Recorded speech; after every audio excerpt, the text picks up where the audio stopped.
So I started ranking my relationship with God higher than my athletic achievements or whatever. Ironically, or not even ironically, that then trickled down to better performance. It sucked. Yeah, I was in the top 8 in the world, but it sucked. You and your wife, and then later we got to know each other, that you guys were the encouraging factor. You guys should get married. You guys should get married. And I think culturally we've lost community. Yep.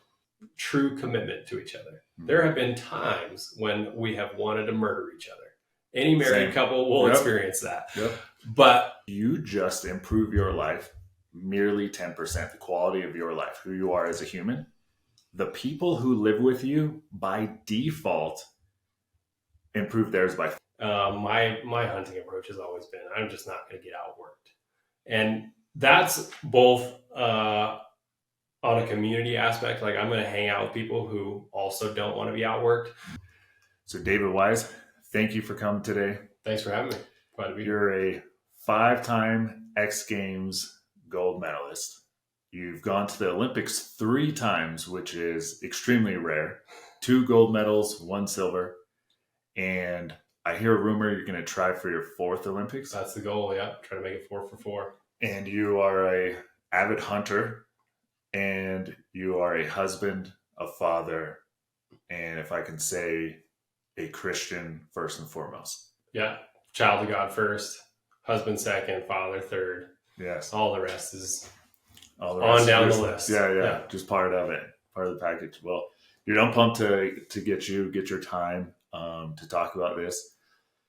Talking about, masculinity, being a father, being a husband, and the biblical principles that apply to those things has just been something I've wanted to talk about. And in a lot of my conversations, somehow the wisdom that I've got from you or some of the things that we've talked about in the past always seems to sprinkle in. So I was like, I got to get David on here. Sweet. Yeah. Let's do it. Yeah. So let's just talk about, you're known for the athletics, but, where does your, I guess, whole, being a Christian to being an athlete, one question that I get from a young athlete that I know who's very good is like, how do I separate being a Christian versus doing this for myself versus like having to dig deep into training and reach into that dark place and still be a Christian? Mm-hmm. So let's just kind of start with kind of a little bit of that. Yeah, I mean, I think we've already talked about it a little bit, like how you perceive yourself, your own self-identity really matters for everything that you do. Yeah. And I struggled with that a lot early in my career because it doesn't really matter what realm you're in, whether it's business or, entrepreneurship or athletics or whatever. The world, our culture, our world is designed to draw you away from a relationship with God, in my opinion. Totally agree. So when I was a young up-and-coming athlete, starting to make a name for myself, trying to be a professional skier, I was living in this really worldly environment where success was everything, money was everything, and trying to figure out how to be a true follower of Christ and a high-level athlete was really difficult for me. I think the revolution for me in my mind came when I realized when I changed my perception of myself, when I changed my self-identity, and I realized I care more, or I would almost, it was almost a mantra I would repeat to myself. It matters more that I'm a child of the King, that I am a servant of the Most High, than any athletic prowess I ever achieve, any accomplishments I ever have. So I started ranking my relationship with God higher than my athletic achievements or whatever. Ironically, or not even ironically, that then trickled down to better performance for me on skis, because no longer was I doing something because I had to. I have to succeed at skiing because I want the glory. I want the money. I want this. I want that. But the interesting thing that happened when I started saying, I'm a servant first and foremost, then skiing for me became more of an act of worship than a necessity. Yeah. It was like, rather than going out and skiing and saying, all right, this is the run I have to do because I need to win this competition in order to get better sponsors, in order to do this on down the line. I said, I am blessed beyond measure to be able to do this. And I'm going to go out there and perform as an act of worship. I think God made snow with people like me in mind, Yeah. you know? Yeah. So I'm just going to go out there and enjoy the snow that God made and sort of put on a show as an act of worship, saying, hey, I think God is really, really good. And I think that he designed me with this sport in mind. So I'm going to go out there and put on the best show I can. When I started doing that and I wasn't pressuring myself, all of a sudden I started landing runs, winning contests, and everything's progressed from there. Yeah, it's completely not the same, but because I'm not on an Olympic level. But when every morning I do a 3-mile walk with my dog, who people might hear scratching his collar. And I just pray that any advice that I'm giving to people or anything, content I'm putting on social media, make sure that I am doing it not for what the world wants, but for the kingdom. Like, make sure that I am, and someone to call me out if I'm not. Like, make sure that my content is with his kingdom in mind. Like, how am I glorifying him? Am I actually giving advice to somebody and it being the proper biblical advice versus worldly advice? And it's kind of one of the reasons why I wanted to make the podcast, is because I feel like there's these popular male influencers who are influencing young kids that in a way that I think is not good culturally, regardless of the biblical aspect. But when you have guys like an Andrew Tate who says, make $1 million, sleep with 100 women before you get married. I'm like, that is a terrible message for young men. Right. You know, you have, I've seen other famous podcasters, huge male podcasters, young guys telling, young men to just, you got to be single. You got to do this. We like $100 bills, but we like tens more in reference to women. And it's like, man, I don't see really, unless they're talking about it, but not popular. Like, what kind of message can we give to the younger generation, even the guys our same age who are lost, of like, there is another way. You don't have to do what these guys are saying. And so it's like, if I can build my platform and me just reaching out to God every day, making sure that my message is for your kingdom versus for me, kind of like how you're saying on your ski runs. I'm like, that's all I can ask for. And then whatever happens after that, happens after that. Exactly. I think the reality is everything is transactional in our society. Even the conversation you have with somebody in passing, you're presenting something to them, even just by saying hello, and the expression on your face when you say hello or don't to them. Everything is a little bit transactional, and I think that we have this we just have a culture in general it's a taking culture. Take what's yours. Yeah. It's you deserve it. You deserve more. You deserve better. And the reality is that's not true. We don't deserve anything. Everything, every single thing that we have, whether it's money or whether it's material or it's spiritual or it's, everything that we have is a gift. It's something that we've been given, we've been allowed to have. So this whole take more, you deserve it, it's built on a flaw. The whole ideology is built on a flaw. So what I'm trying to do, and it sounds like you're trying to do too, is I'm trying to make deposits when I interact with people. I've been given much, which means I have much to give. And I think that the true masculine, like if we're looking for the perfect example of masculinity, it's Jesus when he walked on the earth. Yeah. He was constantly making deposits, constantly giving away. And I think what sort of turns our culture's ideology on its head is that when you give more, you have more, which doesn't make sense. Everybody thinks, oh, you just got to take. You got to take what's yours. You got to constantly be getting more. And the reality is the more you give, the more you have. Same thing with love, the concept of love. The more you love those around you, the more love you're going to have. And that's countercultural. Yeah. No, it's your analogy of masculinity and Jesus. It reminds me of like my favorite saying for masculinity that I've talked about on the last 3 podcasts, but it's, it's better to be a warrior in a garden than a gardener in a war. Because I believe Jesus was a warrior in a garden, because if you're a warrior in a garden, you can have your sword sheath. You are nurturing and loving to that garden, and you don't need to be boastful. Versus the gardener in a war, he has his sword pointed in anything that spooks him that direction. And he's almost useless in a sense because he's out of his realm.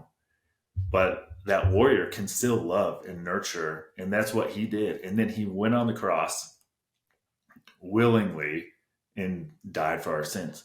He didn't even have to put up a fight. He just knew he was going to take the pain. And what people don't know about crucifixion is it's supposed to be a long, drawn out process. It doesn't kill you instantly. It is something that takes days. And he's just like, no, I'm going to do it. And he did it for us. Yep. And little side tangent, it's like when people think they are suffering and we're going through hard times, especially if we are Christians, it's like, is it selfish of us to think that when he did what he did for us? It's like we have it easy, especially of us Christians who live in the United States. Absolutely. You can have a cell phone and a big screen and still be on food stamps. Yep. And still be totally fine. Rich beyond measure. Yes, exactly. That's a sort of a mental or a philosophy that I catch myself in a lot is why me? This isn't fair. I think that's the most natural reaction, the most human reaction to hard times is bitterness. This is harder than I wanted it to be, harder than I expected it to be. That's not fair. Yeah. And so you look at Christ as an example of that. Arguably the hardest times anybody could go through. The son of the Most High being humbled to the point of crucifixion. Yes. And yet he never once said, why me? This isn't fair. And so, that's a good reminder, even just for me in this moment. Wow, I have been wasting my time on being bitter about things that are inconsequential, but they're frustrating, and I'm mad. Yeah, I mean, I know I suffered from it, and I've told you probably a handful of times, like, I thought I was going to be professional at this, and then something happens to my shoulder, and then I'm crying. Why is this happening? Like, this is supposed to be on my journey. I remember telling you when we were out hunting, and now I'm like crying, telling you this, walking up a hill, because I thought I was over it, but it's like, I really wasn't over it because it's like, I could have done all these things. Like, why? But it's just part of the, I guess our journey, 1. And 2, with him going onto that cross, we often think like, oh, well, I would have fought back. It's like, he was so humble. He was like, I'm not even willing. He could destroy all those Roman soldiers. Yeah.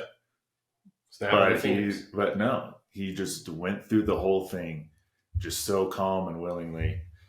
I don't think we just understand that concept of like, I think actually another one of talking about my early athletic career, one of the things that I was lucky enough to experience was my first knee injury. Because I was 19 and I was I was well equipped to be the best in the world at my sport at that time. I had been building this arsenal of tricks and approach to the sport that had me well situated to be the best for X number of years. And I had just invented a new trick, sort of revolutionized the whole sport. And I had if I had landed my runs, I would win on any given day because I was starting with a full, aces. I was starting with the cards, my run on paper won. So all I had to do is land it. And with this new trick, it was like, the game is mine. I finally got this leg up that I needed, and I tore my ACL the very first competition of the season. Had to sit the whole rest of the season out. In that time that elapsed, somebody else learned this trick that I invented and won everything, like I thought I was going to do. Yeah. And so again, going back to my most natural reaction to that's not fair. I came up with that. Yeah. He's getting my glory. Mm-hmm. Was my first instinct reaction. But the amount of blessing that I had in my life, the amount of lessons that I learned, the sort of mental fortitude, the ability to overcome that I learned in that time. Also, at the same time, I met my wife, and family for me has always been the grounding factor. It's the thing that stops me, because I'm a man. I naturally give myself credit when I work hard. It's easy. Yeah, it's easy to take credit. Like, I worked my ass off, and I've got this. So my family, throughout my entire career, I got married really young, had my firstborn daughter really young. Those things have actually always been massively positive in my career. That wouldn't have happened if I didn't tear my ACL, because I was a dusty foot philosopher. I was traveling the world, just constantly moving. And God said, I need you to slow down for a second. I have plans for you, but you need to slow down. And so when I finally, and it took the whole year of recovery and off season and rehab and rebuilding all that strength that I had before I was injured. It took the entire 365-day cycle for me to come to that revelation. But I realized, wow, I'm a better man because you allowed me to go through this hard time than I would have been had I not. Yeah. And so I sort of built this foundation for me of trust in God. And that's the reality, I think, that any believer, that's the stronghold that we can launch from, is that when you learn to trust God's plan for your life, not your plan for your life, suddenly nothing can defeat you. Mm-hmm. No setback is too great. Yeah. Because if you really trust that God has a plan for your life, then that setback is just another lesson he wants you to learn. Yeah. And I mean, I'm talking about this now in the trenches of what I'm talking about. And I'm actually speaking to myself, because I just over a year ago tore my ACL again, the other knee. And, kind of just went into logical athlete mode and crushed it in recovery. I tore my ACL at the end of the competition season, and I was already back competing by the beginning of the next competition season. Most people didn't even know I was hurt because I wasn't active on social media during that time. And I just was like, I'm just going to put my head down and crush this. Yeah. And I was back competing and went through an entire season of just mediocre results. And for me, at the level that I'm at now, especially sort of in the latter part of my career, to have an entire season with no podiums is like, that's a huge L. Like it doesn't get much worse. The headlines. People ask me, how was your season? And it's like, well, it sucked. Yeah, I was in the top 8 in the world, but it sucked for me personally. And so I'm kind of like going through this as we talk about it, because I realized, well, there's always random things that happen. Like, conditions were unideal, or my ski came off at the wrong time. All these random little things that kept me off the podium this year. And I look at that and like I said, my most natural human reaction to it is, that's not fair. That's not fair. Yeah. I was ready. I crushed it. I worked my ass off in recovery, and I was ready.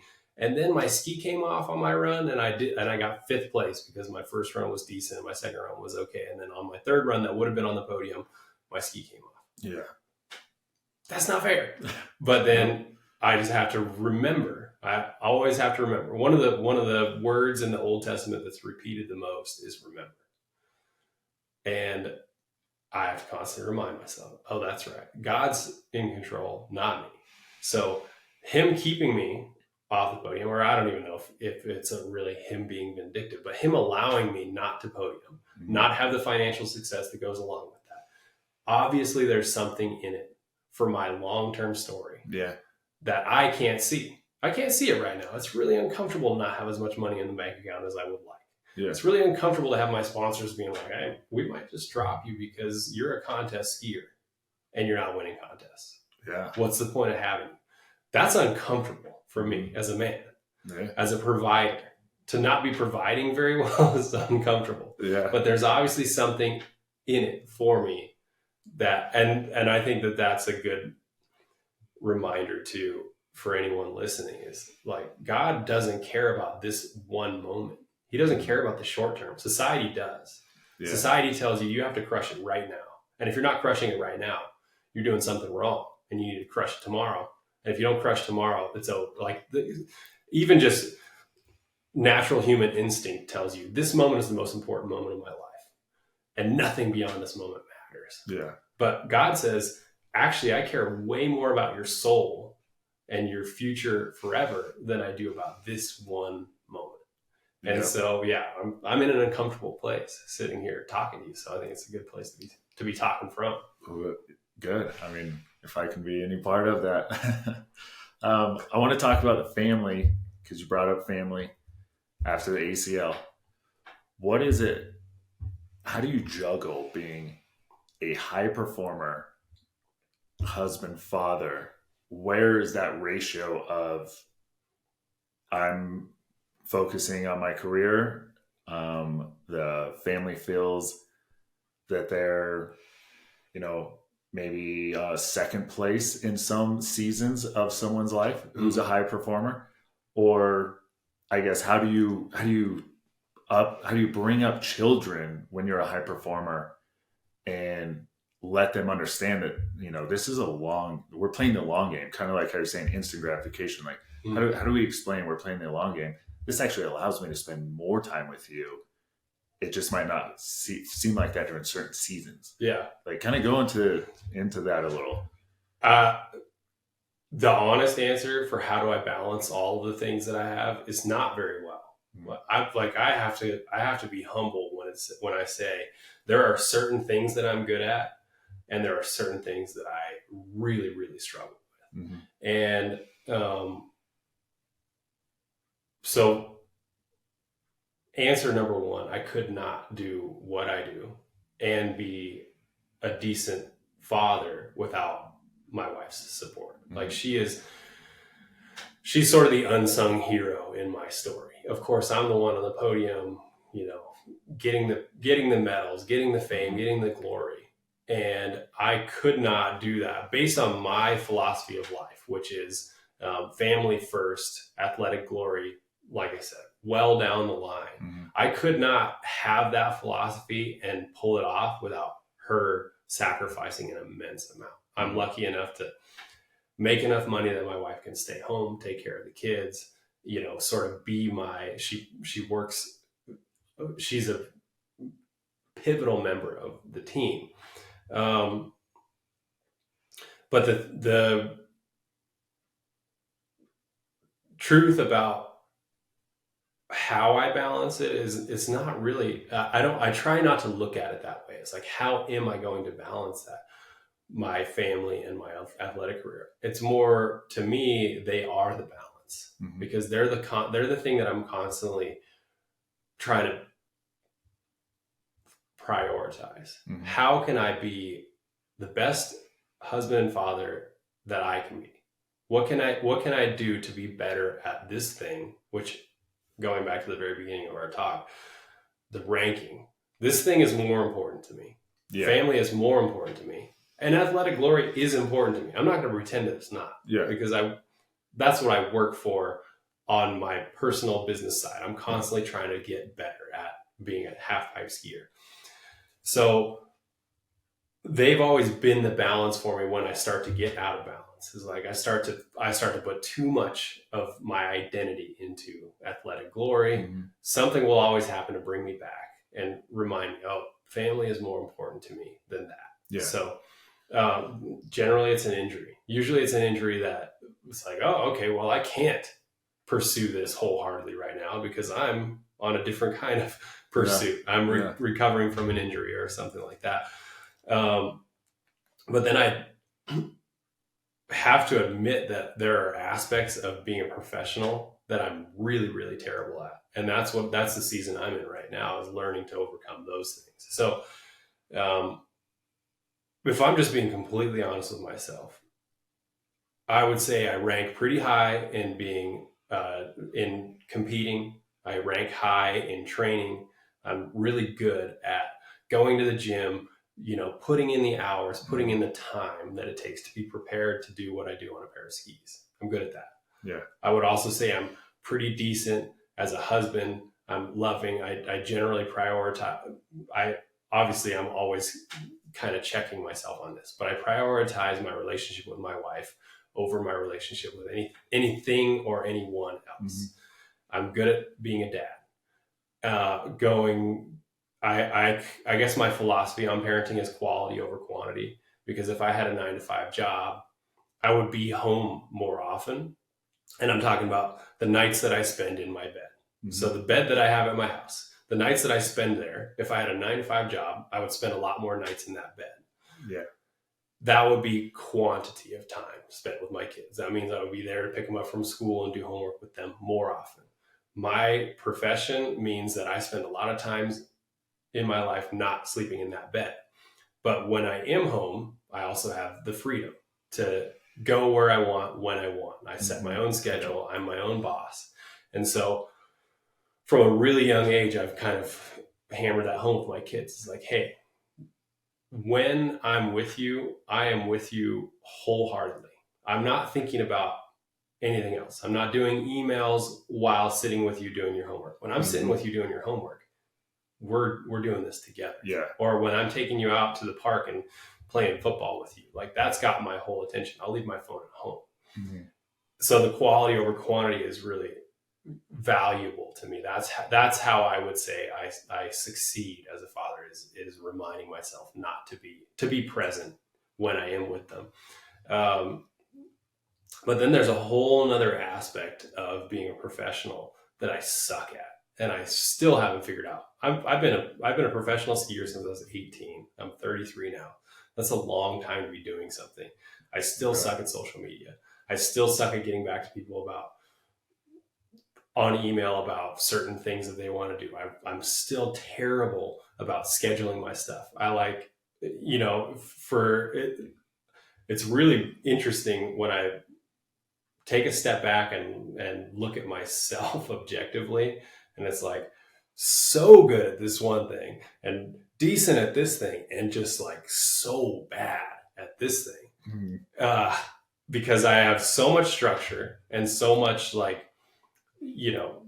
this, to me, I've been training for skiing for so long that aspect of my life is simple. Yeah. I know where to go. I know what to do. I know how to eat. I know how to sleep. I know all these things on this side. And I have complete lack of structure on the professional side, on the business, essentially the things that typing into a computer, no structure whatsoever. Yeah. And so what's going to happen when you have no structure?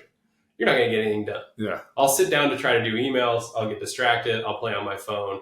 The hour goes away. I didn't get anything done. Mm-hmm. So that's my long answer to your short question. How do I balance it? Not well, but I'm working on it. I think that goes for, I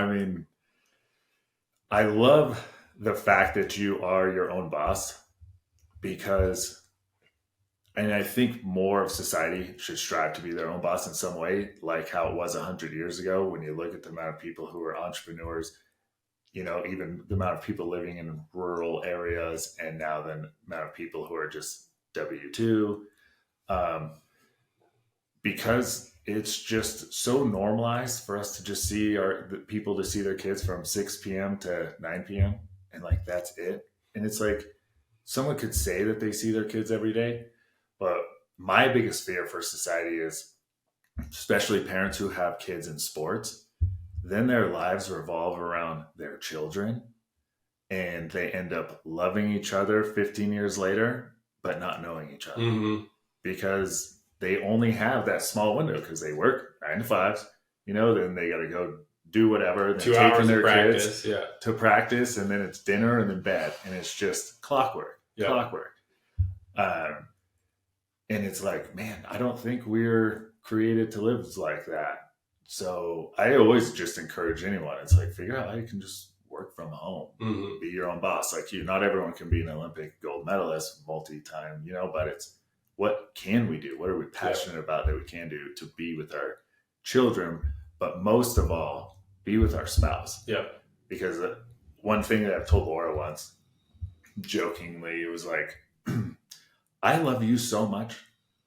Something could happen to our boys and we could have more boys. And she was like, what do you mean? Those are our babies. And it's like, no. God gave man a wife. He didn't give man a business. He didn't give him a ranch. He didn't give them children. He gave him a wife. And then later he said, now you guys can, make offspring. Okay. And then those boys, they are to leave their family and go start their own. But it's just me and you forever. Our sons are going to leave us. They're going to go find their own wives, start their own families. For all we know, they're going to go to Mars with Elon Musk. But we will forever have each other. And I think it's countercultural. Even that concept you're talking about is countercultural because partly because marriage is harder than people think it is. We're all sold this fairy tale. Find somebody who's going to make you happy. What if I wasn't happy before I found them? Guess what? Failure. I'm going to be happy. I'm not going to be any more happy after. So society tells you, find somebody that's going to make you happy, that you can make some cute kids with and buy a house with. Find that person. And so it's the whole societal standard is based around finding happiness in other people and finding happiness in satisfaction from your success, then your kids' success. And what I see happen is that people, like you said, their whole lives start when their kids get to a certain age. Parents' whole lives revolve around their kids. And I think it's great to give of yourself to your family. That's the reality of parenting, is finding a way to take the things that you've been given and pass them on.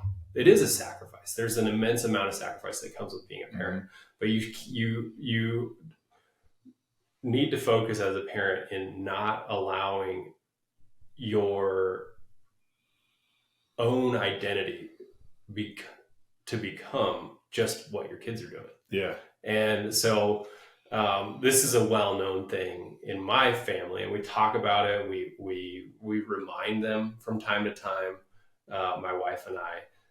She is my first priority. And I tell them straight up, I love your mom more than I love you. And that's countercultural even.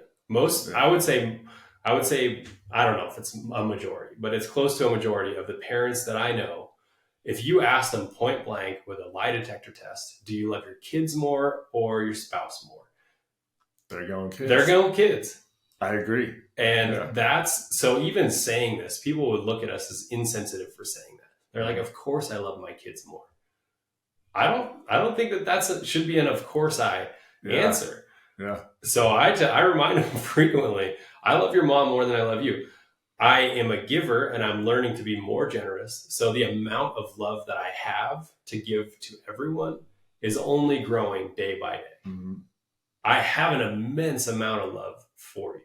I have an immense amount of love to give to you, but I'm going to save the lion's share for my wife. And then the next question with my kids is, well, which one of us do you love the most? And that's the one that I choose not to answer. It is. So again, in my morning walk is when it's just, me and God, and I have this discussion where I just talk about how I love my wife more and more every day. At no time in that discussion with God do I reference how much I love my kids. I say I am thankful for my 2 sons. I am thankful for any future kids, because we talk about adopting. I am thankful for that. But I never mention that I love them in the same category as I love God and then my wife. Never. It's like that counterculture thing. And I fucking love my kids. I see my kids and I'm like, fuck, man, we created them. I love them so much. Yep. But it's a whole different sport. It's a different category. Yep. It's like a different sport. Yep. It's not like there's levels to this game. It's like, no, it's a different sport. Yep. Like where the wife is. And our love has grown just tremendously. I'm going to go, there's a couple things I want to touch on, but I'm going to go into marriage. Let's talk about marriage, how important that is culturally, etc. Because me and my wife, as you know very well, we were dating for a whole long time. Had a child out of wedlock, had a second child out of wedlock, talked about getting married. She would have conversations with you about, why do we need to be married? It's like we're already married. We have children together. Mm-hmm. What's the difference? Okay. Mm-hmm. I'm paraphrasing, but it's pretty close. That's an accurate pretty close, I would say. Yeah. Okay. She was a point in her life where she was being triggered by the concept of having to be married in order to like lead in parts of the church, lead community group, things like that. And it was really triggering her just in general. And it's like, we don't need to get married. We got married that night. It was different. Me wearing this wedding ring was different. She literally felt so different. And our relationship continues to grow. Our love for each other continues to grow.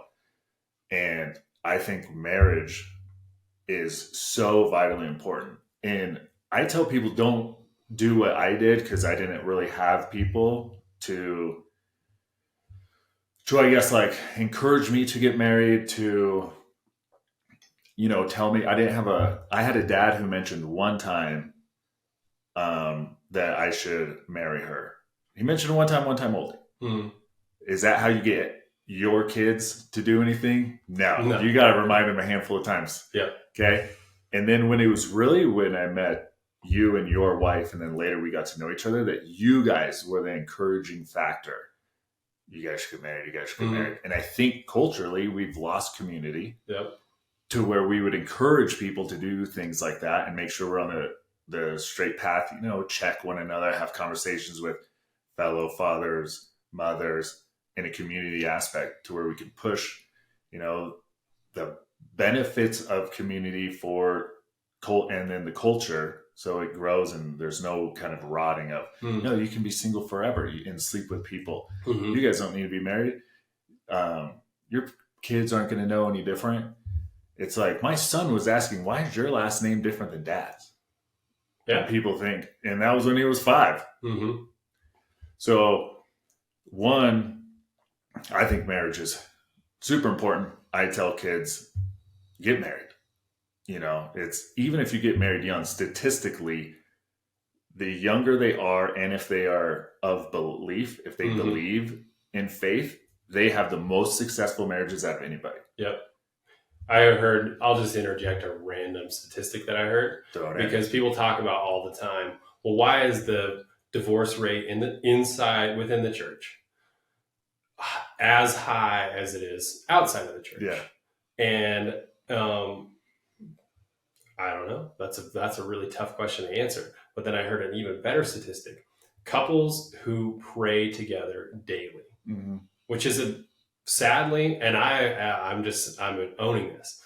I don't pray with my wife every single day. We pray together frequently, but it's not every single day. So we're talking about a really elite group of people who pray together every single day.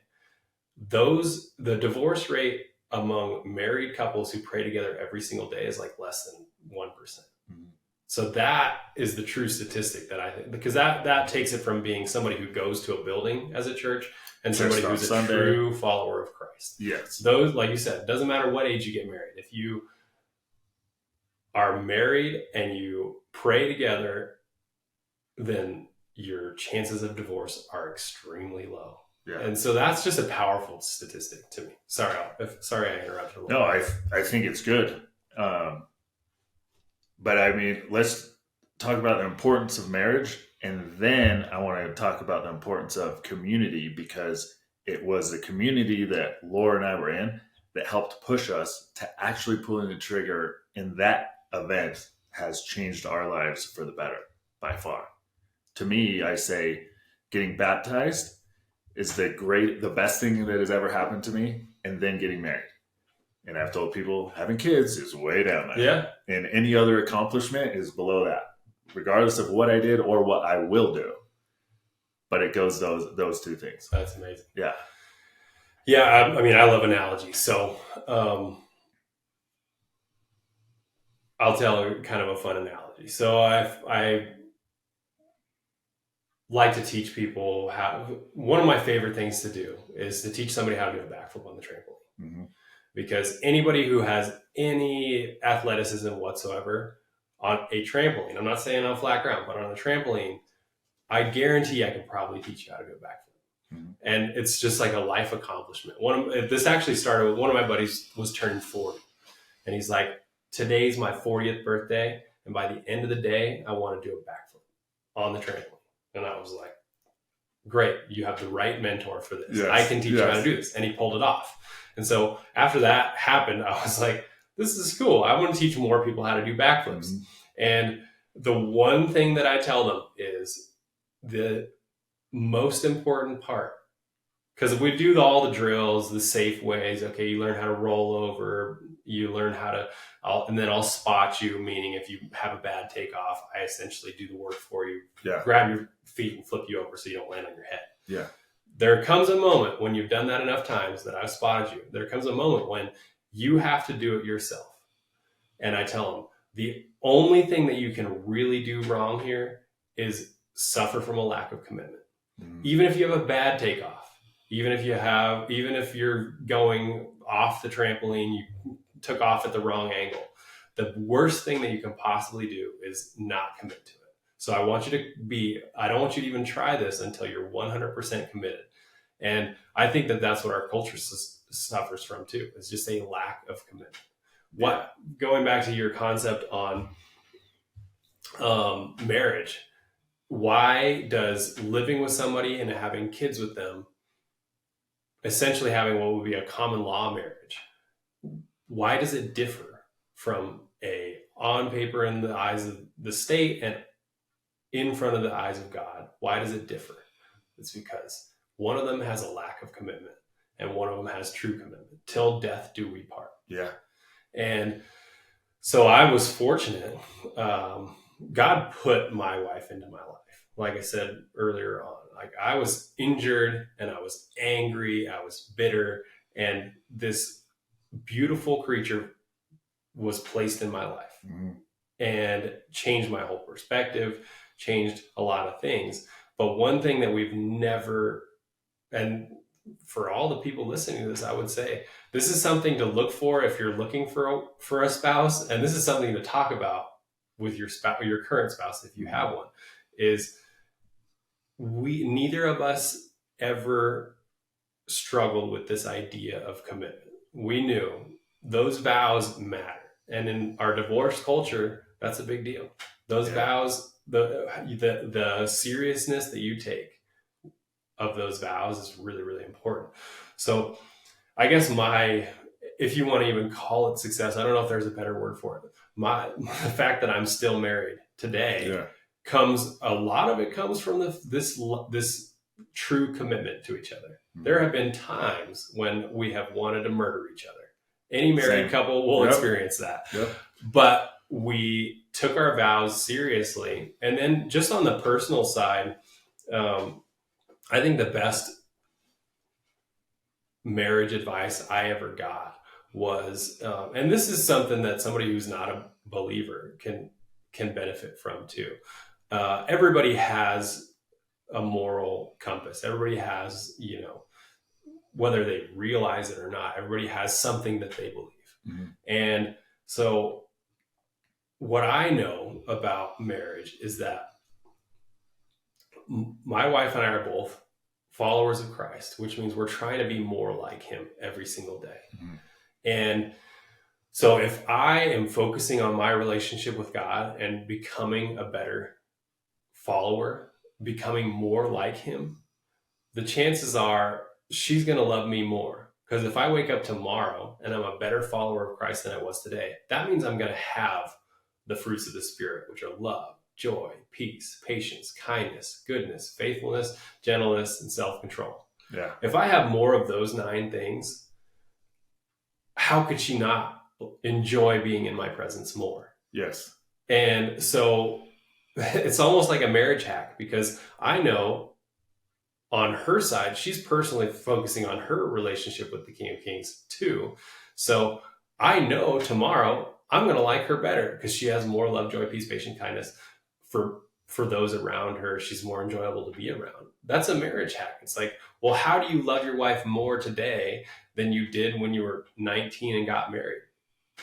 Because she's a better person. She's more like Christ. So she's easier to love.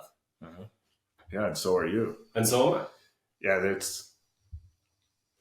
I talk about how I love her more and more every day, because I am on this track of life to be more like Christ, to be, like you said, less tempered, to be more open-minded to her, to show more empathy to her and her problems.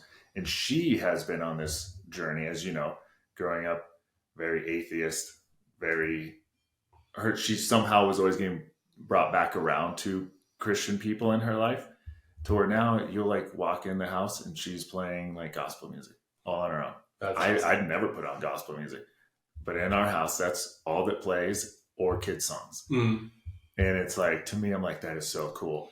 And you, sir, were the one who told me, if you want her to be a believer, it has to start with you leading by example, and that's how she's going to change. And I've mentioned that a handful of times over the last however many years, that you told me that, and that has stuck with me.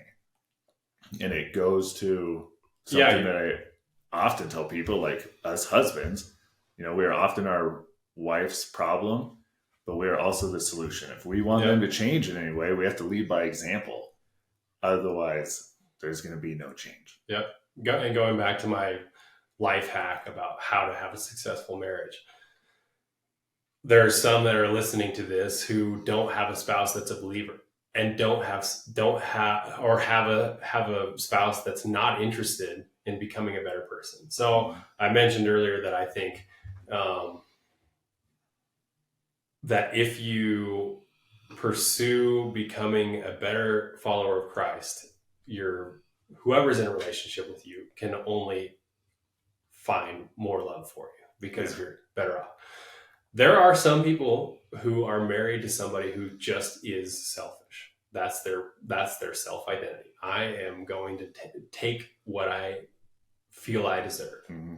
And the reality is, even that is not an excuse for divorce or for fractured marriages. Because if that's who you're married to, but you follow Christ and you become closer to him and you listen to what he's doing in your life, guess what?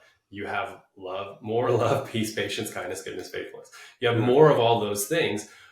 I am a lot better at loving people who don't deserve it because of the journey God's put me on.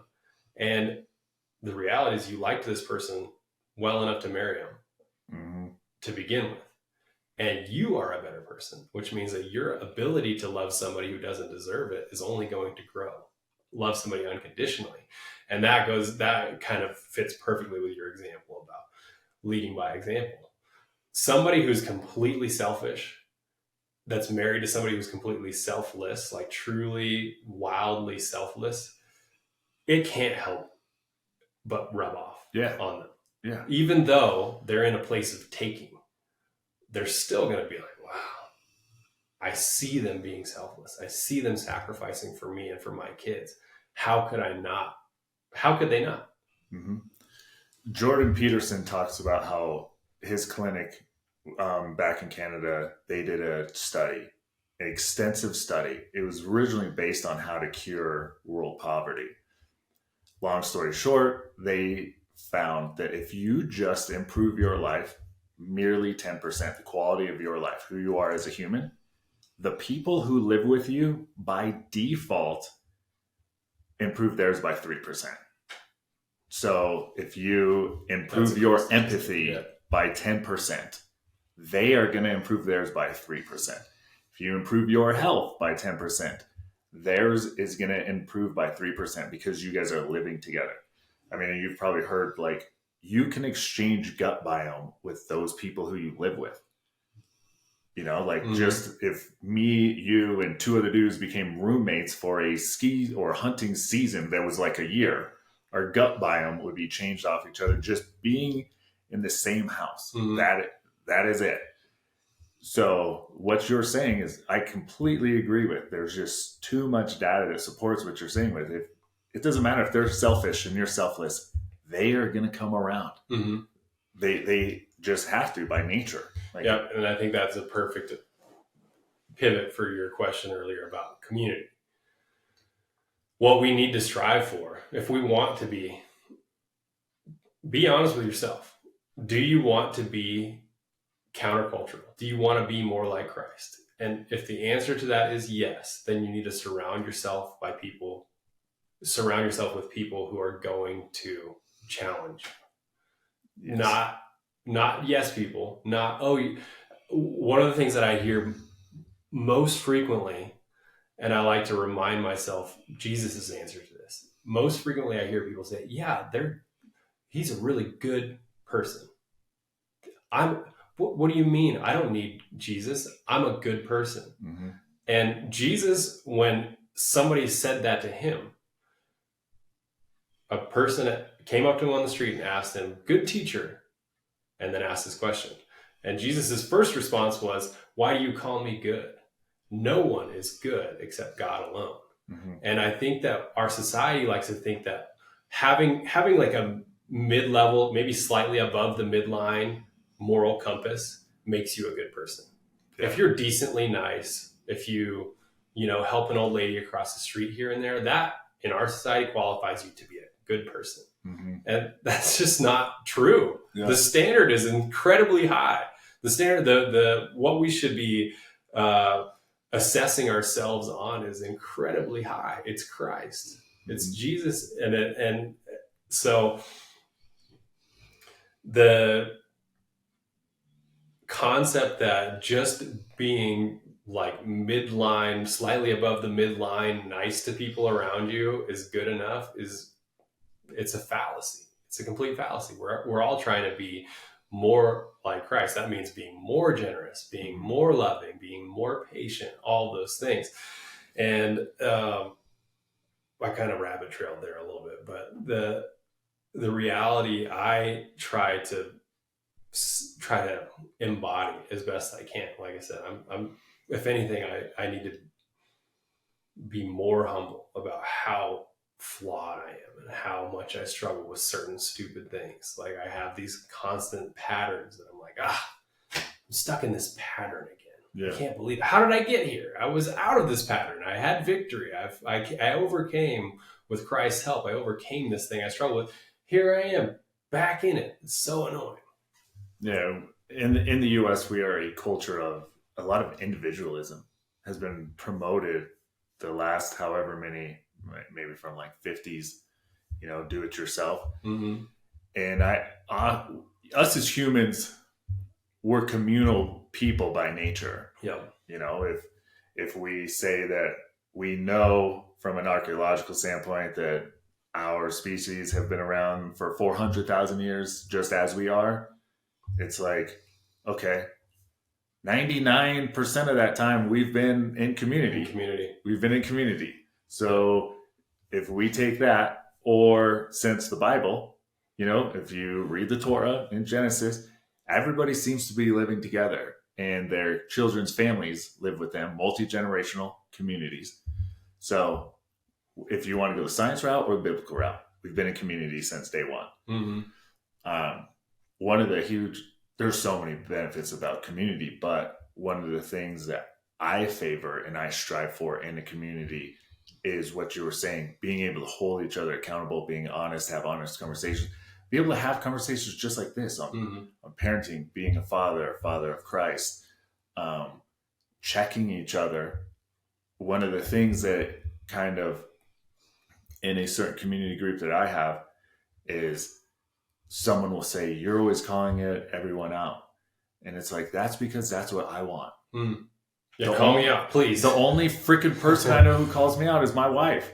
Mm-hmm. How come none of my brothers are calling me out on anything? Mm. And it's like, that's what I want. And I had like a deep conversation with one of their like wives, because she's like, you're never this, you're never doing this, you're always calling out other people, and I want to call you out so bad. I'm like, please do. Yeah. Please. And you'll probably hate my answer, because my answer will probably be, you are right. Mm-hmm. Because I'm willing to accept, who I am as a flawed human. If you think that I'm doing this wrong, you're probably right. And I'm humble enough to say you're right. Mm-hmm. And they didn't think that. They thought I was going to have pushback of, well, I'm not like that. It's mm-hmm. like, no, I want people to call me out. Yeah. I want people to push me to be a better human. People don't like the word better, but it's like, all better means is someone who works at something. Yeah. That's all. Improvement. Yeah, focus exactly. on improvement. Yeah. And one thing about community is I feel that I will always owe you and your wife, because you guys watched Chance for me and Laura with no question, didn't act like it was a burden, treated him like he was your guys' own son, didn't just put him in front of a TV when he was 3 years old. Him and Malachi were doing boy stuff, all the time. And it never seemed like a burden. And I've like told people, it's like, regardless if like our families are friends, not friends, doesn't matter the year or season of our lives. It's like, I will always owe them or be there for them because of what they did. Just out of the kindness of your guys' heart and being part of a community. Yeah. And it's like, how else do you find that? Like, take an average household. And they're like, where can someone watch my kid in a time of need for 3 whole weeks, 4 weeks, whatever it was, and it not be a burden on that other person? Them saying, yeah, I don't know if we can watch your kid each day, mm-hmm. Or every other day, whatever. And people find in their own families things like that to be burdens with extended family. Mm-hmm. And to me, that's bizarre. That's so bizarre.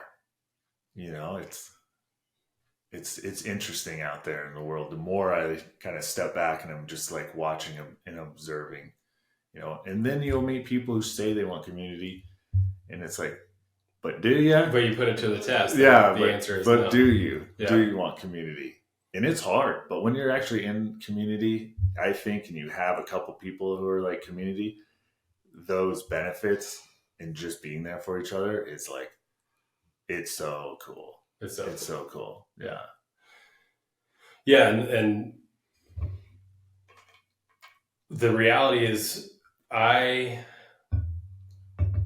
think that every good thing, because I feel almost like, I guess it's a healthy place, because when you say, wow, I'm so thankful, I'm so grateful for your presence in my life, I'm so grateful that you did this thing, I'm like, wow, I don't feel like I really even did that. And that, I think, is just a good reminder that everything good that is in me, if there's something in me that's good, it's not from me, it's from the King. It's from the source. So I'm just so thankful for his story that he's telling, that, or his plan for your life, that I could even be a part of it. Like, wow, I didn't think much of that, because it felt appropriate. It felt like what God was asking me to do on that day. It's like, I didn't plan that. I didn't say, how could I make Jesse's life better by doing this? How can I make his faith deeper? Oh, I should do that. No, God just put that in our way as a family, and it was something that we were willing to do. And I think that just the way that you structure the people around you, again, going back to what's natural for people. Think about growing up and going to middle school and then going to high school, and how friendships, sort of like, what's the fraternity philosophy? The fraternity philosophy is surround yourself by people who are either just as good as you or a little worse than you, so that you can feel good about yourself. Mm-hmm. And the reality is we've all grown up out of that culture, and now we're doing it in our adult lives. Yeah. Surrounding ourselves by people who are either right at our level and competitive, or they're a little worse than us, so we can feel good about ourselves. Well, I might have been real mean to my kids yesterday, but at least I don't blank. At least I don't blank. Yeah. At least I'm not as bad as that person. I might struggle with alcoholism a little bit. I maybe drink a couple too many beers here and there, but I'm not a blah, blah, blah. We're just, and so my personal goal is to surround myself by people who are way better than me, way more Christ-like, way more successful, way more hardworking. Because if I'm around them, like you said on your 3% example, if I'm around people who are 10% better than me, then I'm going to get that little 3% kickback just by being around them. Yes. So I think we're really hammering on 2 points that are important. Find community. We need it. Mm-hmm. And I'm an individualist. I love being by myself. That's why I love hunting. That's why I love being an individual sport athlete. I'm a super independent person. But when I take that to an extreme and spend too much time by myself, ain't nobody calling me out about anything.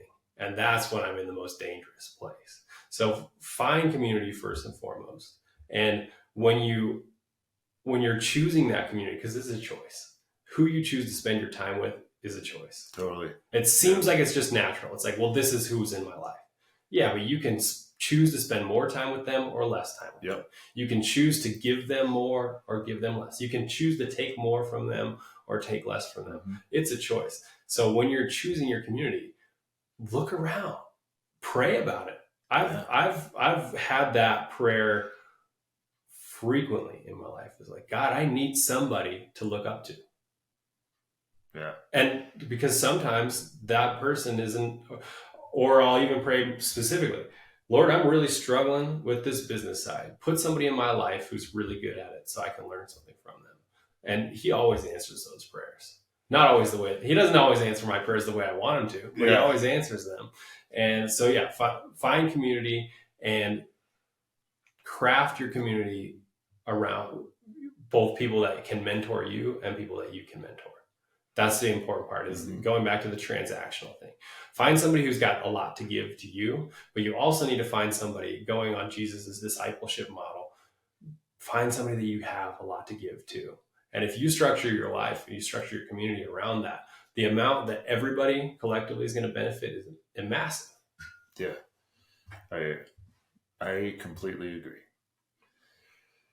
With one of a community group I'm in right now, I've had a hard time with this community group because I've gotten to a point where I feel like in this particular community group, people don't care about growing in their aspects of life, whether it's health, whether it's business, whether it's even like committing to 1.2% of our time during the week for a Bible. Yeah. I did the math for on the amount of time that it takes to meet once a week, 1.2% of our week. Or just like what we're doing biblically outside of that meeting. And I was actually telling some of the people in this group, just being open and honest, the only reason I'm still here is because I feel like at one point in my life, you guys all knew more about Jesus than me. But now I feel like I am about equal with you guys in knowing who Jesus is, knowing the word of the Bible. and I don't feel like anyone else has any interest in growing in any other part of their life. And that's a struggle for me. And some people don't like to hear that. Mm-mm. And I'm like, really, that's how I feel. And then my one buddy who I feel knows more about this Bible than me, still a little gone off the deep end with his faith, everything, his life. And it's just like, man, I'm the one now mentoring you in this, keeping your head above water. When it was at one point, I would ask you about everything in here.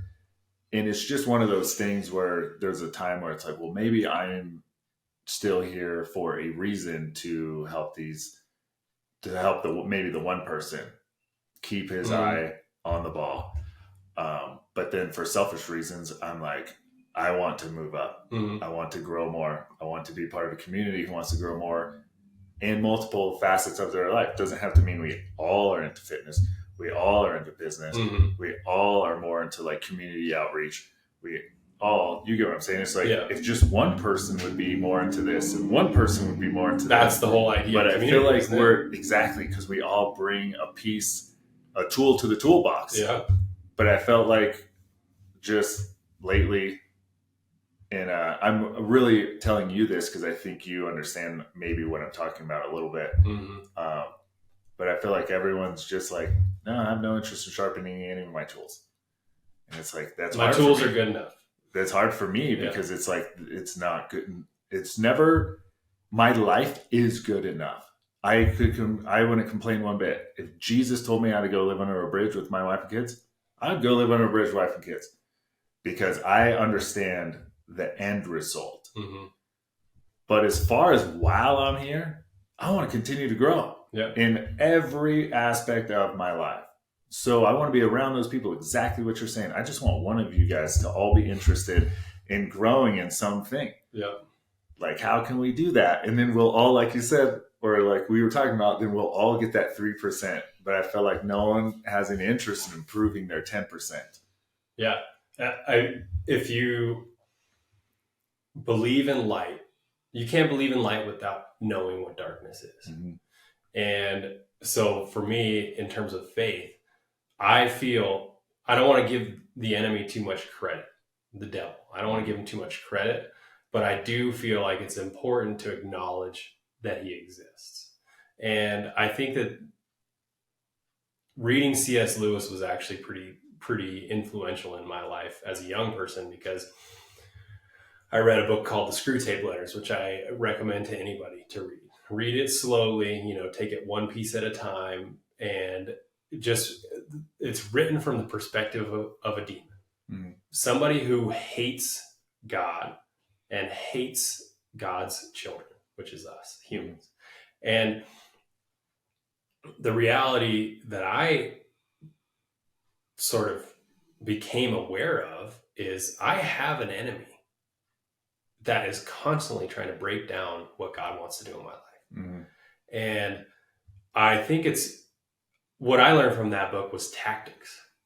I don't know. I'm not in the enemy's counsels. I don't know what his tactics are for me specifically. I would love to know, because then I could pray about it. But I can experience it. I experience his tactics. My phone's a huge distractor for me. I have lots of things that I can do on my phone that aren't productive and steal my time and give me that dopamine hit. Give me this sense of satisfaction that I crave, that's built into me. God gave me this need for those things because he wants me to be productive.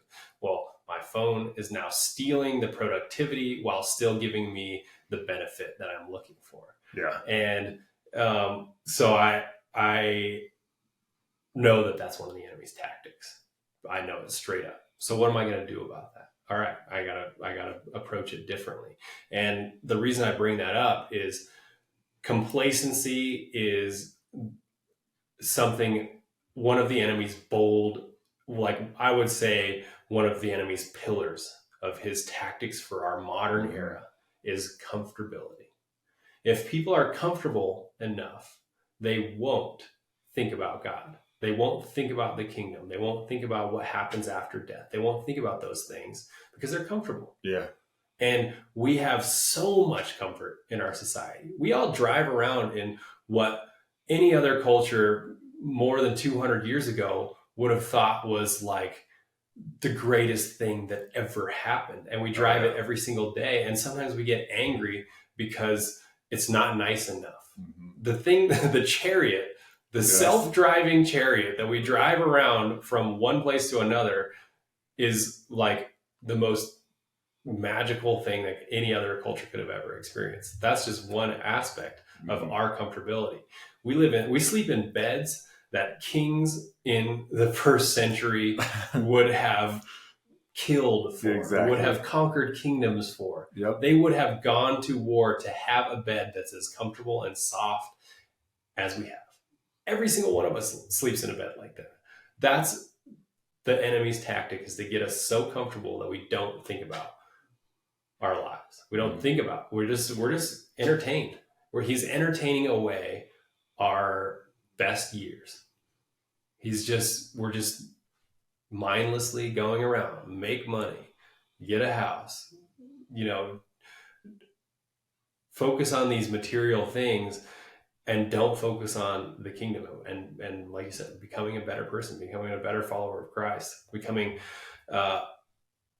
more influential to the people around you. And if you have a culture of people who are just like want to drink beers and slap high fives on the weekend, every single weekend, and not get any better, then you're going to become like them. You're going to become more like them, and you're just going to be unified in complacency. So I always challenge myself to find things that make me uncomfortable.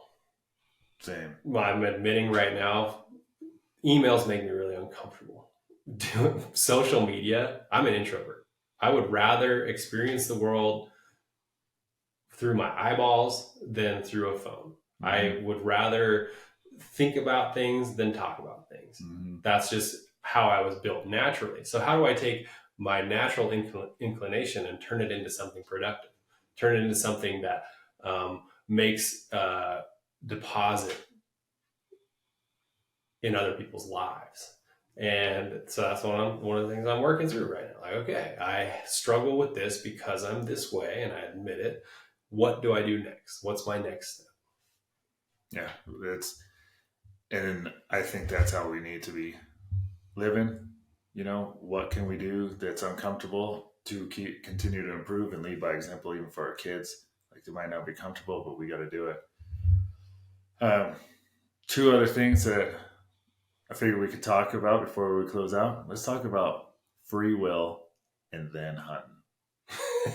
Perfect. We could cap it off with some hunting. Okay. So, free will. Oh, I want to get your thoughts on this. So, I have a perception that I go through life more like a Job, because Job never blamed anything on the enemy interfering with his life. And he didn't say, "Hey, God, why are you doing this to me?" His friends did. His friends were like, "Well, what did you do to piss off God?" Yeah. But he never tried to blame anything on the enemy, even though it was the enemy behind everything. Now, I believe the enemy is real, 100%. And I'm sure he tries to put his tentacles into my life. Like when Laura and I would go to marriage counseling, for some reason, that's every day before we would arrive, we were fighting. And it's like clockwork. And, and then so someone's like, maybe it's the enemy in there. And it's like, I'm sure the enemy was, but then me, maybe as a prideful man or something, escalated that argument, because of my maybe worldly beliefs, and I didn't stay calm and mature, or I like to say a true masculine man is not quick to anger. There's a handful of verses in the Bible of like, stay away from the man who's quick to anger, things like that. And, but I would just escalate the argument with my wife. There's little things that it's like, yes, sure, that could be the enemy, but I try not to give him credit. But it's that peripheral. I know he's over there, right shoulder behind me, 5 o'clock. type thing. But I try not to give that guy any credit. I go more of a Job route, like, hey, I'm just going to keep believing, Lord, not even blame it on him. I don't ever blame anything on God though either, because I don't know if he cares truly that, I fucking blown out my shoulder a couple times. Is there something to be learned? Again, that's something I don't know, but I try to say, look at it for me. The long game is where it's at, not the instant gratification. I wouldn't change one thing about my life today to go back for any non-injuries and possible glory through sports that I could have had, because I wouldn't have probably my wife. I wouldn't have my 2 kids, and I wouldn't have had it gone through any of that. Like, what would I have learned if I was gifted all the things that I thought I was on track for? That you thought you wanted, Yeah, what am I supposed to learn? Would I even be the Christian I am today, or would I have been the Christian that I was when I just thought I was jacked, athletic, and to do things, sleeping with girls, but believed that there was a God? Maybe I'd still be that Christian. Versus the one now where it's like unshakable faith. We shouldn't even talk about this. Like, I have no interest in being in a room with a female who's not my wife. Why would I do that? Type of thing.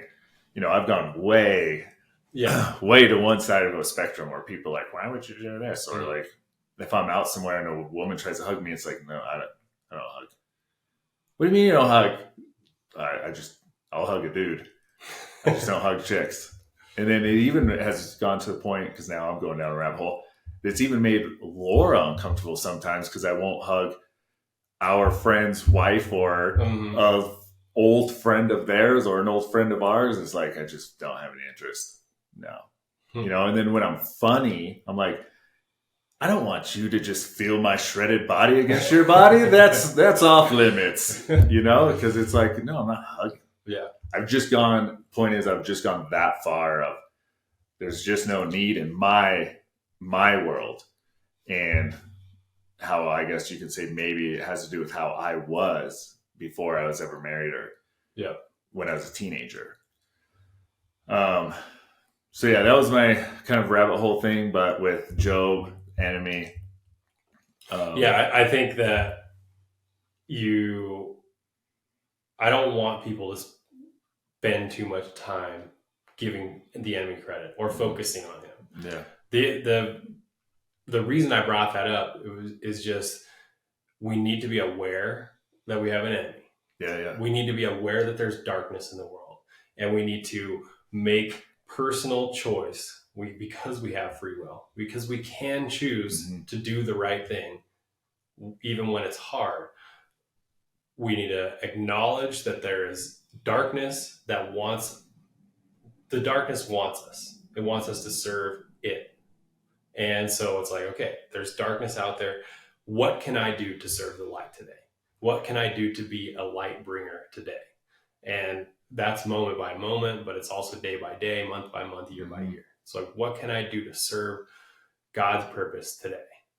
And that's the only way to counteract the enemy. It's like, okay, if the enemy wants me to do this, rather than focusing on what it is that he wants me to do and just trying to say no all the time, don't worry about it. Don't focus on what he wants you to do. Focus on what else you can do that God would have you do. I've talked to a lot of young men who struggle with lust and pornography and things like that. And God doesn't want you to be good at saying no to lust. He wants you to not even have that in your periphery, because you're so focused on other things of the kingdom, things like he wants you to be focused on generosity and kindness. And, so I guess that's just another thing that I've learned in my short time on this planet is, don't focus on the enemy's tactics so deeply that you're just trying to say no to him. Yeah, you're just avoiding. I'm just avoiding sin. Don't worry about avoiding sin.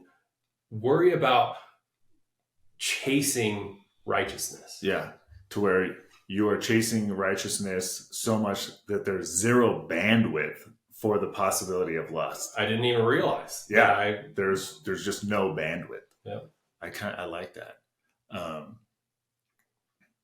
Yeah. I got to leave in like 8 minutes. So we should talk about hunting. All right, let's go into hunting. Okay, everyone, really quick. I think I can hike out an animal like a motherfucker, but it's because this guy, David Wise, stomped my dick in the ground. The very first animal that I ever killed, one big animal, big game animal.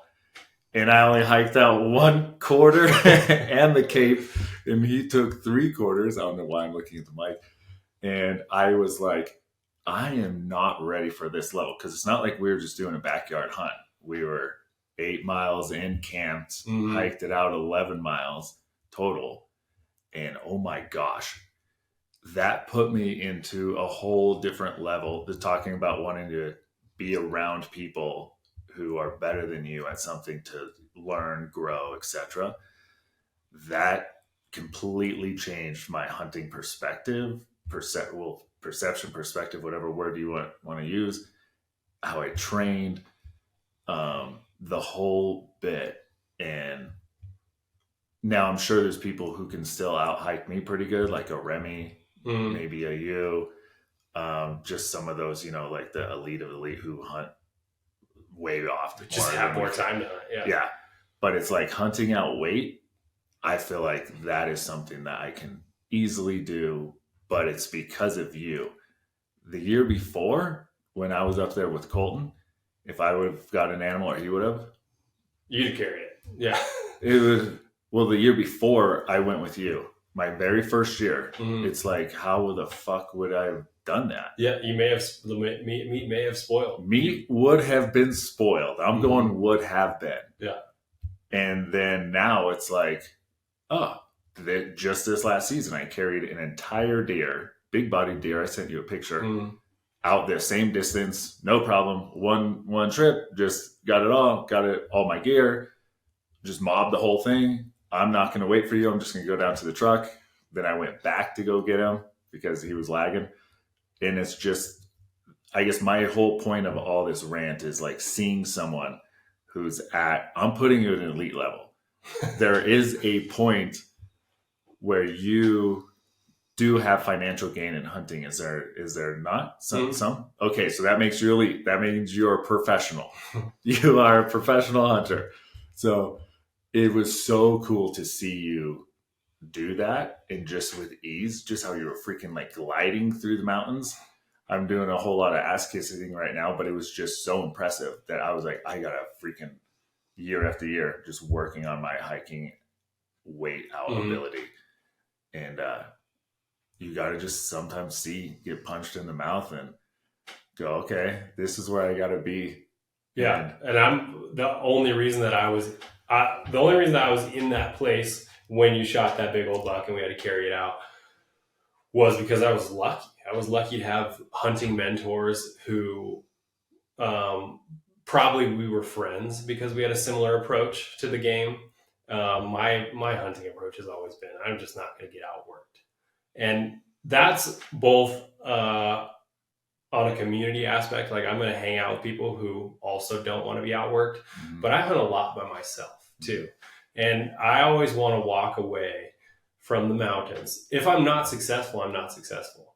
But I don't want to have those moments when I'm like, man, if I had worked a little harder, I might have brought home some groceries for the family. Yeah. And because I've had both. I've had times when I've worked my ass off and was only successful because I worked so hard. I went that extra ridge further, and there sure enough was a buck tucked into a spot that I could sneak in and shoot. Great. That worked out. But I've also had, unfortunately, and maybe I've learned more from those situations than, I'll just tell a quick story because it's interesting. I had a archery antelope tag and I had been struggling. I set up a couple of blinds on water holes. That's generally how you hunt archery antelope in Nevada because it's just such open country. But I also had places that I felt like I could sneak around into. And I had a large block of time. Like this was my sort of priority tag for the year. And I had 4 or 5 different water holes that I knew and had, some awareness like, okay, big bucks come in here. I also have these couple spots that I can spot and stock and potentially, be successful by sneaking up on them. And so I felt like I had a really good hunt approach. And then just random circumstantial things happened, and some of my water holes were overrun by cows or whatever. And one of them, somebody else set a blind up right next to mine, and I was like, "Well, this isn't working." Yeah. Or now the antelope have 2 blinds to stare at. I guess I'll take mine and put it somewhere else. Just things like that happen. That's hunting. No plan survives first contact with the enemy. You make the plan and it changes. So I found a new water hole throughout my spot and stock days, and I was like, okay, well, I'll set up a blind here. And it was getting towards the end of the hunt, and I just was gassed. I was emotionally taxed. I was just physically tired, but I was mostly mentally tired because I had been wanting this so badly for so long and not being successful that I slept in. And I'm not talking like hours. I'm talking 5 minutes. I slept in. I needed to be in the blind in the dark. And I wasn't in the blind in the dark. I was in the blind 5 minutes after shooting light started. And as I'm opening my blind up, I look up and there's a giant antelope drinking out of the water hole staring at me. If I had been 5 minutes earlier, I would have been successful. I ended up eating tag soup. So that's my moment that I remind myself. Don't leave anything, because I could have gotten up 5 minutes earlier and been fine and would have had this opportunity that I didn't have because I left something. I left a piece of effort out there. So that's just my approach to hunting, is whether it's on the shooting side, you and I both archery hunt, being able to know that you're going to be, your shot that you take is going to go well is only comes down to preparation. Mm-hmm. How much do you practice? Yeah. And how far do you shoot in your practice? And set a morally acceptable limit for yourself. I'm not going to shoot further than, if I haven't been practicing a lot, then I'll bring my range way in to like 40 yards. I'm like, okay, I can hit a dime at 40 yards, so I can hit a deer at 40 yards. But if I've been practicing a lot, because I practice at 100 yards and 10 yards. Those are my or 100 yards and 20 yards. That's just another, maybe it's a tip somebody can learn. Because if you practice at really extreme ranges, go to the furthest pin you can get, the furthest sight clearance you can get. Practice at that range, because you have to be so steady and your release has to be so perfect to be able to be accurate and consistent at that range. Mm-hmm. So that's training one set of muscles. And then practice at really short ranges, because it trains your confidence.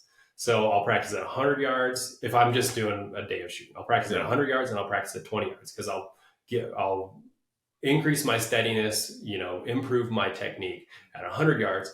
And then at 20 yards, I'll just hit dot after dot after dot after dot. And it's like just the execution and the confidence that I build from knowing I'm going to hit what I'm aiming at is huge. So when I've been doing that quite a bit, then I'll bump my lethal range out quite a bit to 75, 80 yards if the circumstances allow it. If it's not super windy, if the deer's not aware of me, I'll take those longer shots because I practice a lot. So preparation, that's just one aspect of hunting preparation. Yeah. I happen to be a professional athlete, so I don't have to train for hunting. I train for skiing. It happens to cross over to hunting very well, because I have massive tree trunk legs. I can squat 500 pounds. That happens to help carry weight out. So, yes. But I do certain things. One of the things that I've started doing lately is I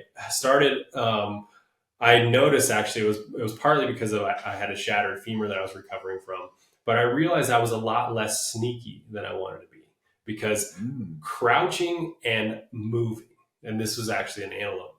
I learned it the most through antelope, because a lot of times when you're trying to sneak up on an antelope with a bow, they will be in a place that you can sneak on them, and you're seeing them from very far away. You need to cut the distance between you and where they're at, where you could potentially shoot at them, because they're not going to be there for very long. And I learned I'm not very good at crouching and covering a massive amount of ground. I need to stay out of their sight line, so I can't walk, I can't run. I need to be crouched, like a semi-crouch. So I've started doing like some certain things on the training side where I'm like, okay, I'm going to put weights in my hands and on my back, and I'm going to walk at like half height for a long period of time. And just random things. So I'm always trying to improve. So yeah, hunting preparation, it all, I think that the amount of success that you're going to have in the hunting world always comes back to preparation. You'll get lucky here and there. Everybody will.